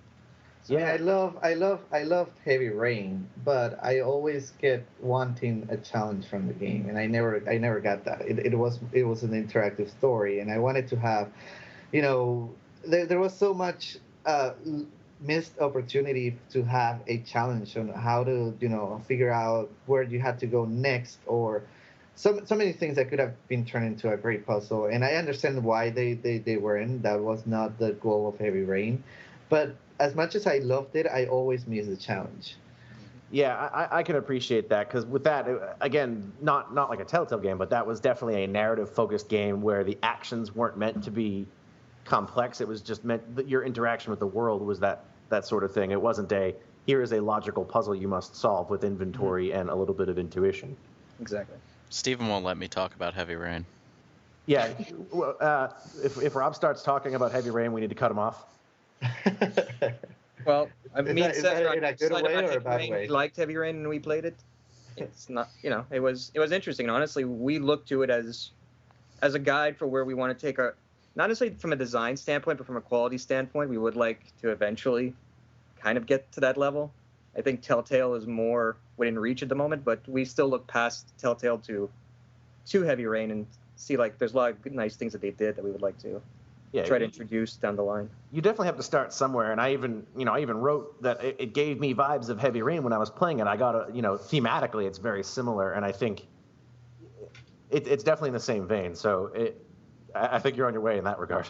And I have to say, I mean, because I wasn't involved in the entire design process, I left that to Cesar and Katie, and I was pleasantly surprised when I saw the branches in Cognition. I'm not sure if you noticed it when you were playing, but there are some places where there are several ways of solving a puzzle, which I find is a nice throwback to the original Sierra games, because especially the early ones, most puzzles had like 2 or 3 solutions to them. Some of them, you would hit a dead end with, but it was just interesting because you could really approach things from a different way and never even notice it. And I find that aspect of it is actually in Cognition, and Cez and Kitty were actually able to make that work this time around. Yeah, I definitely I started to notice that as I was playing. I'm probably actually going to play through it again just to see. I want to get a better sense of that. I never ran into oops, you gave the golden needle to Madame Mushka, you're screwed. But it was at least I could see in certain situations. I probably could have solved this a different way. I want to go back and actually try that. Yeah, there's it comes a lot through the dialogues when you have to make a choice. That's a choice that matters. If you let's just say, I'll give you an example. When you sit down in your desk and Sully comes up to you and he tells you to go to lunch, what you reply to him changes the whole mechanic of the game a little bit later on. Yeah. And then there are about 8 places where you can make choices like that. Or, for example, you could not solve the puzzle, the trap puzzle in the tomb, and that gives you a totally different ending to the one that you saw. Yeah, that's what happened to me the first time, actually, because I went, ooh, wires, I'm going to cut one, snap. And then, oh, wait, there was a certain order I had to do that in. Yeah, and you can keep playing. I mean, you'll keep playing, and then you'll see a different cutscene at the end of that. Or how you decide to answer Davies in the crime scene. That gives you... depending on how you what answers you give her, you'll see a cutscene or you won't see it, and then things will be different in Act 3, or when you in the next day when you go back to the FBI station. So there's a lot of little things like that add a lot of replayability, I think, and should be great for people to find out what happens if I do this way, or if I reply in a different way to this character. I think that is kind of what you get in these sort of games, too, because, again, my personal favorite adventure is King's Quest VI, and that one has a zillion different ways you can do things. And, as a kid, I would go through and just play it and intentionally try to do weird stuff to see different things, and I like that you guys have managed, at least from what I've seen so far. I actually didn't know that different responses to Davies would impact things later, so I'll have to try that later and be a fool. But, that I find it interesting that you guys, managed to bring that, into a little more of a modern game.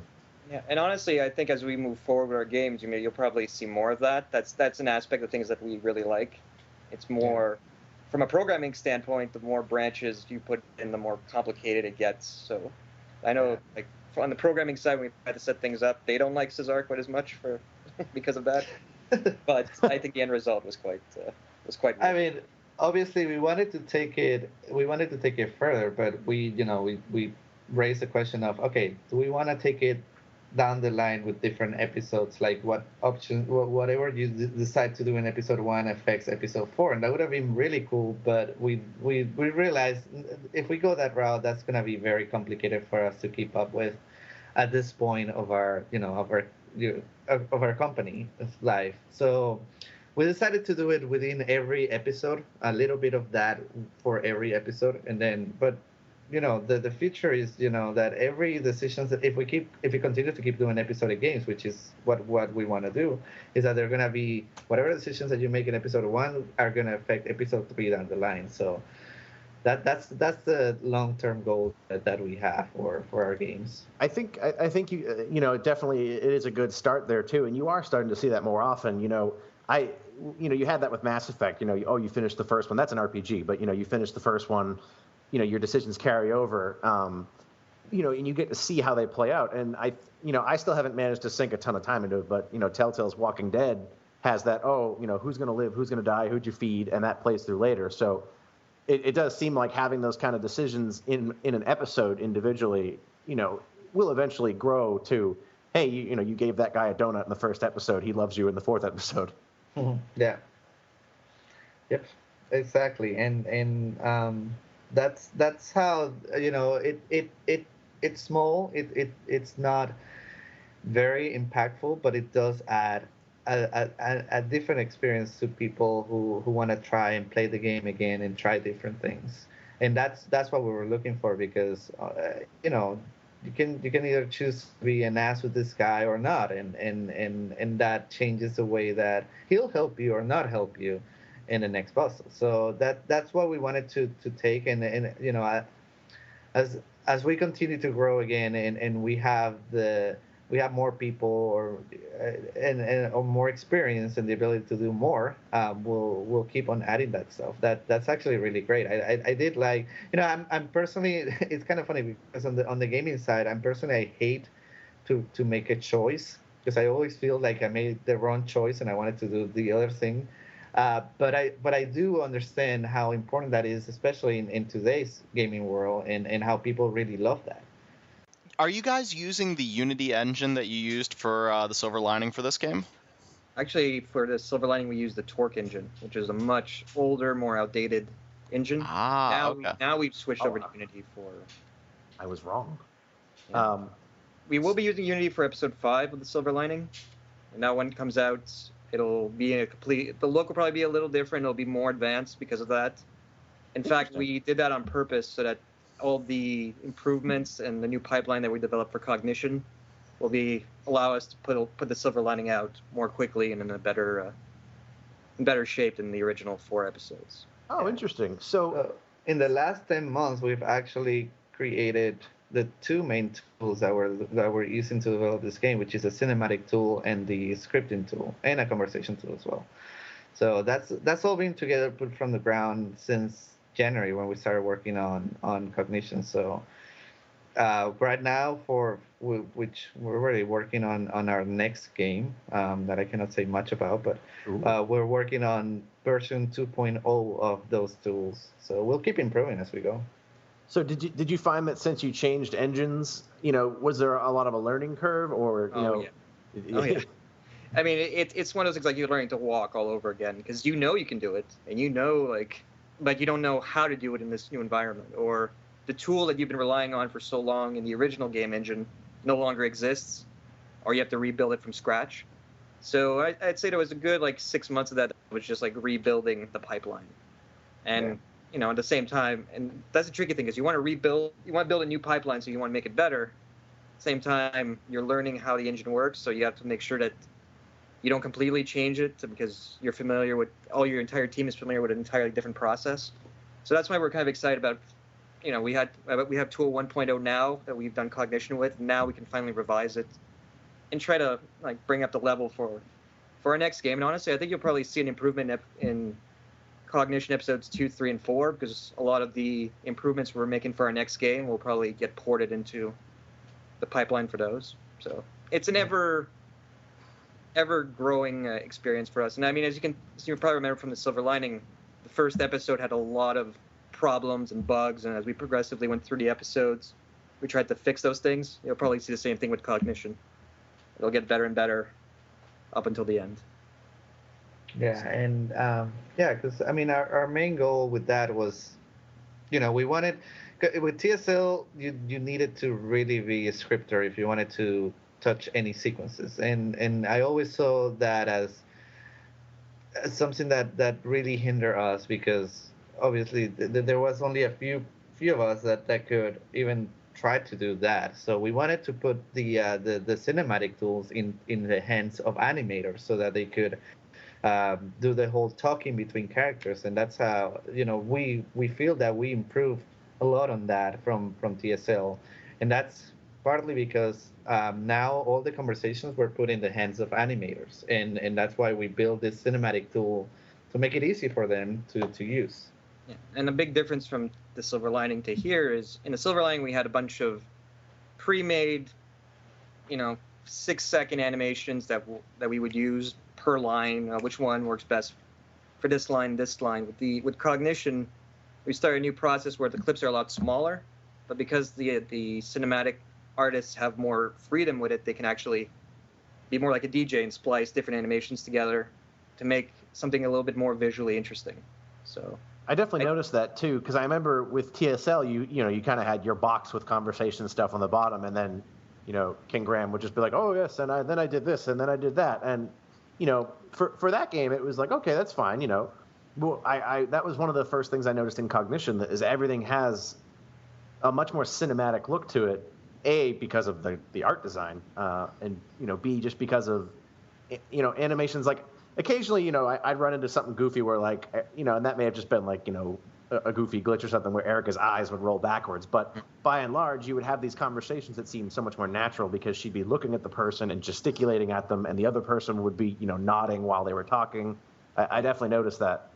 Good. And yeah, so there are a couple places where I think her eyes do roll into her skull.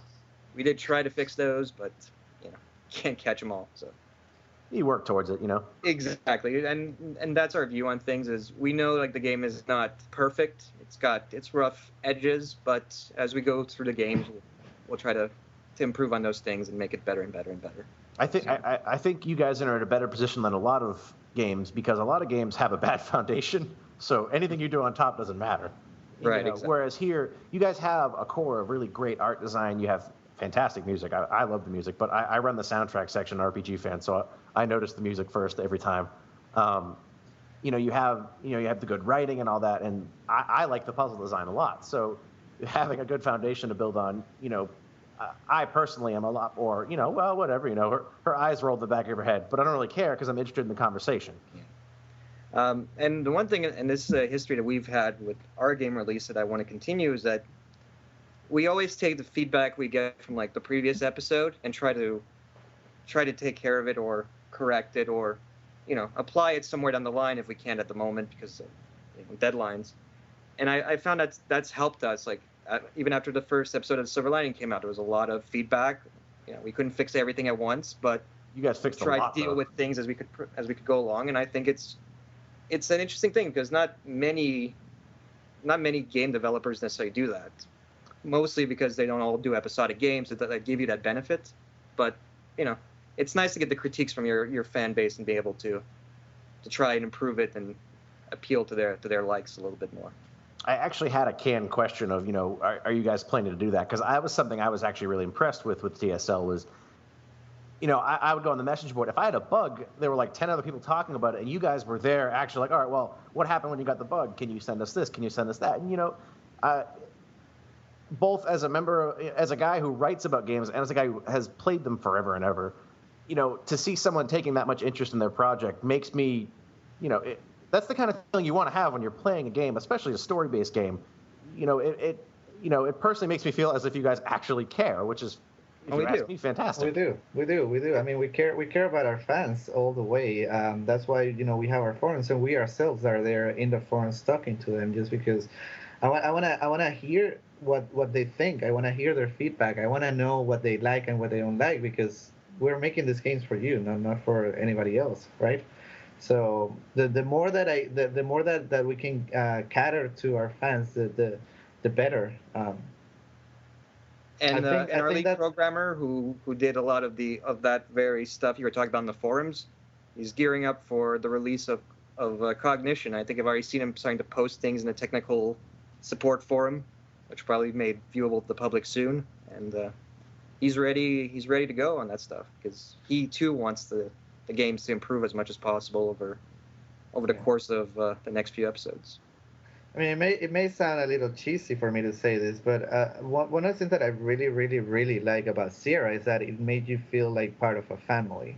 It was not only a collection of games, but you felt like you were part of something big. And today we have a bigger tools to reach our fans and to have that more of that feeling. So that's one of our, at least that's one of my goals at Phoenix Online, is to create a little bit of that family sense that Sierra that we had with Sierra.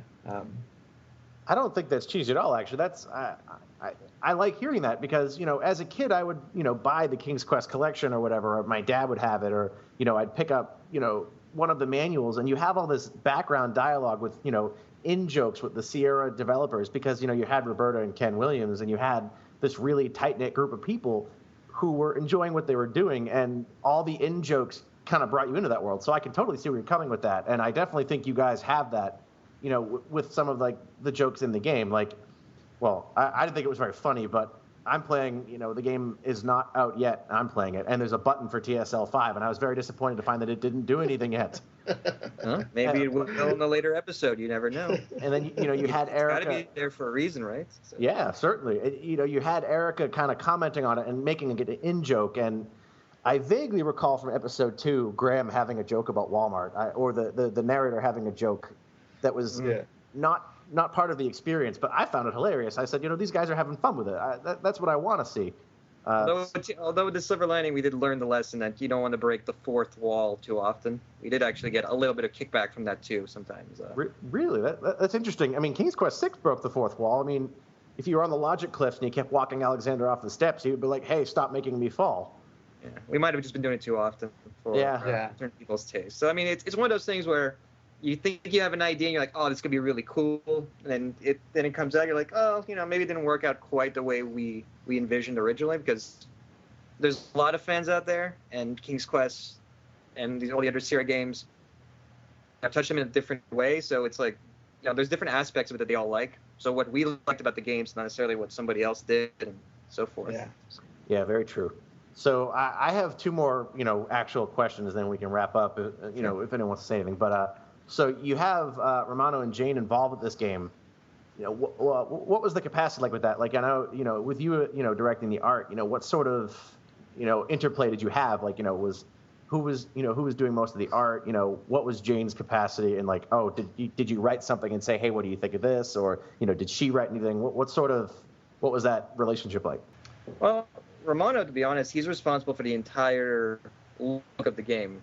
The way Cognition actually evolved was that it was actually going to be a game developed by another studio called Kaon, and they had started the development of the game and the bunch of artwork, and ultimately it just didn't gel properly. They didn't like the storyline, so they actually approached Says about writing a whole new story that used a lot of the artwork and stuff that they had produced, and so that's how it came to be. And then, well, Cesar and Katie went and wrote a really interesting story, and what we realized was that a lot of the artwork that they had originally done, though a great starting point, would not work for a PC game because it was so low res. It was meant for a phone game originally.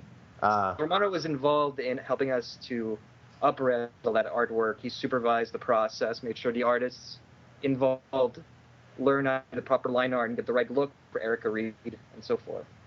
And so he really set the foundation for all the work the other artists would eventually do, and basically the fantastic look that you keep raving about is because of him, ultimately.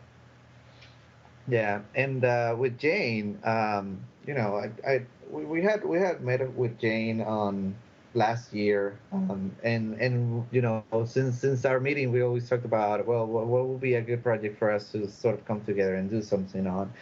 And when I got this thing from Kaon,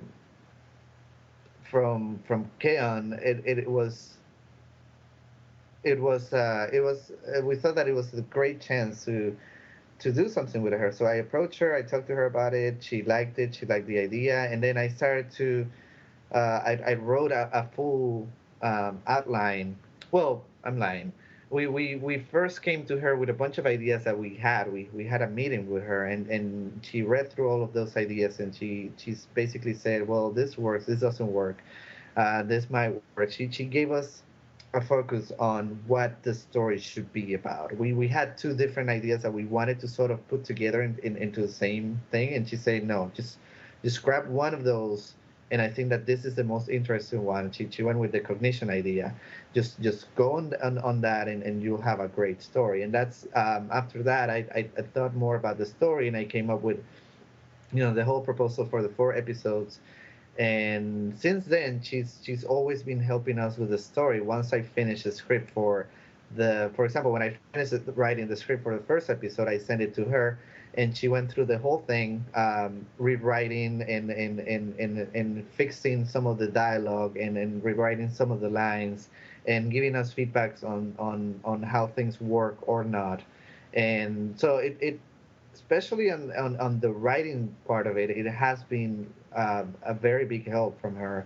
And I'm a big fan of Gabriel Knight, probably my favorite series of all time. So being able to work with her is really a dream come true to me, and I really look up to what she has to say about my story, or the things that I write.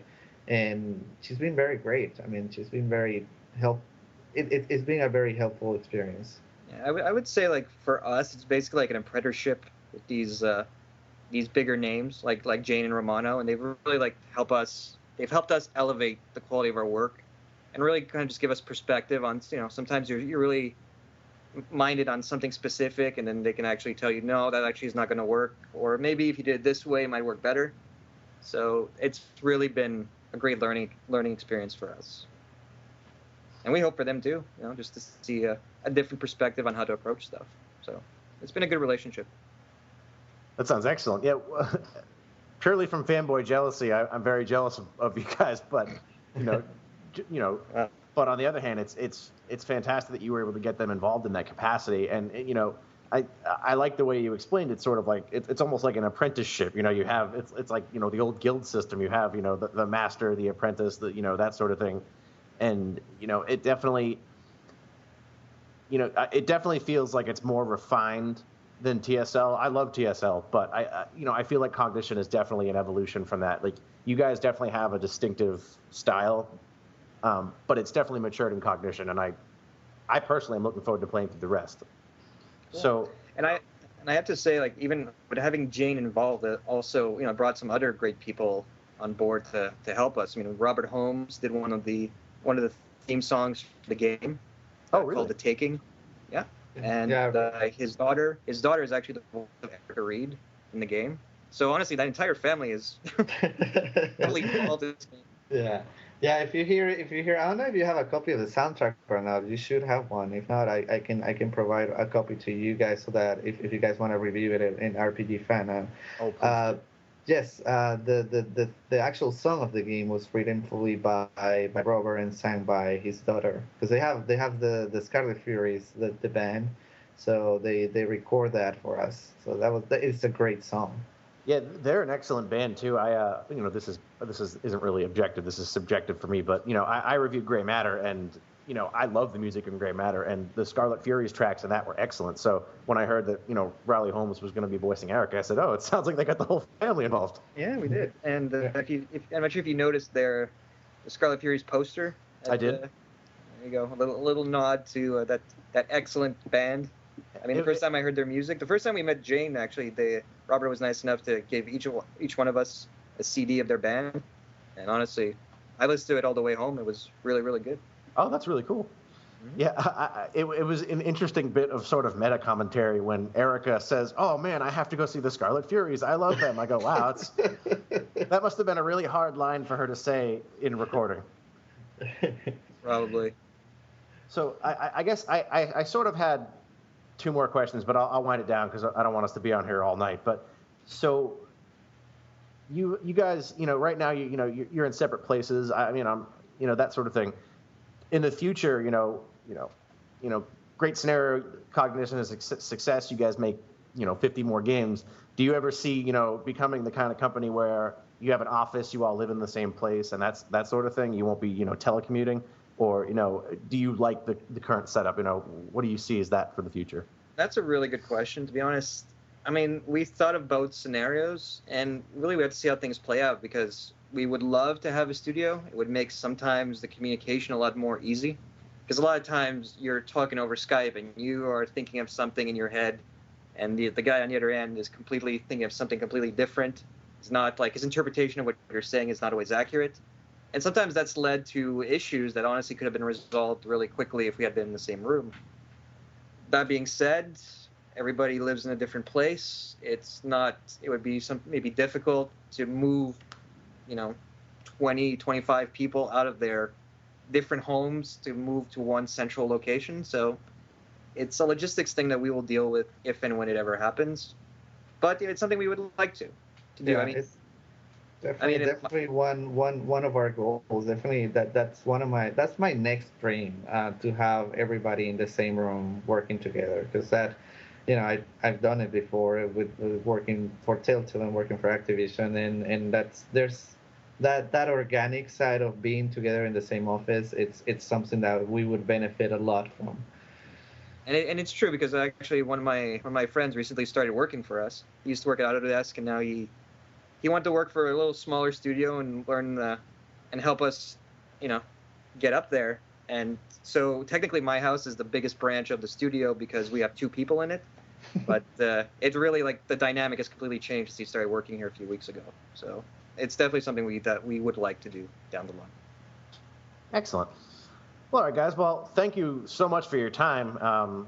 It was great to get both of you here. Rob was my wingman, my silent wingman. But thank you guys for coming down with us. And for the listener, by the time this is out, you will be able to purchase Cognition, an Erica Reed thriller, episode 1, The Hangman, for $9.99, or the season pass. I believe it's $29.99. Yes. Yeah, that would be $29.99, and that would also get you the comic, the prequel comic for the game. Excellent. Well, all right, guys. Thanks for your time, and all the best of luck to you. Thank you very much. Thank you very much.